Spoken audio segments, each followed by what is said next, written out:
नमस्कार आदाब, न्यू विदर्भ स्वदेशी न्यूजमध्ये आपले सर्वांचे स्वागत। बुलढाणा जिल्हा प्रतिनिधी सय्यद इरफान यांची रिपोर्ट। बुलढाणा जिल्ह्यात प्लास्टिक कचरा नियमांची कडक अंमलबजावणी। उघड्यावर प्लास्टिक फेकल्यास दंड। बुलढाणा जिल्ह्यात प्लास्टिक कचरा व्यवस्थापन नियमांची प्रभावी अंमलबजावणी करण्यासाठी जिल्हा परिषद प्रशासनाने ग्रामपंचायतींना निर्देश दिले आहेत। मुख्य कार्यकारी अधिकारी गुलाब खरात यांनी परिपत्रक काढून प्लास्टिक कचऱ्याचे वर्गीकरण, संकलन, पुनर्वापर आणि शास्त्रोक्त विल्हेवाट लावण्याच्या सूचना केल्या आहेत।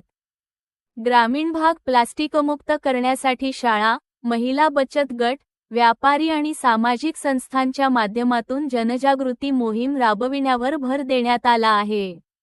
सार्वजनिक ठिकाणी प्लास्टिक फेकणे, जाळणे किंवा अनधिकृतपणे टाकणाऱ्यांवर दंडात्मक कारवाई केली जाणार आहे। प्लास्टिक फेकल्यास 100 ते 500 रुपये, जाळल्यास 500 ते 2000 रुपये, अनधिकृत विल्हेवाट लावल्यास 500 ते 5000 रुपये। तर बंदी असलेल्या सिंगल यूज प्लास्टिकचा वापर किंवा विक्री केल्यास 1000 ते 5000 रुपयांपर्यंत दंड आकारला जाणार आहे। वारंवार नियमभंग करणाऱ्यांना 25,000 रुपयांपर्यंत दंड आणि 3 महिन्यांपर्यंत कारावासाची तरतूद आहे।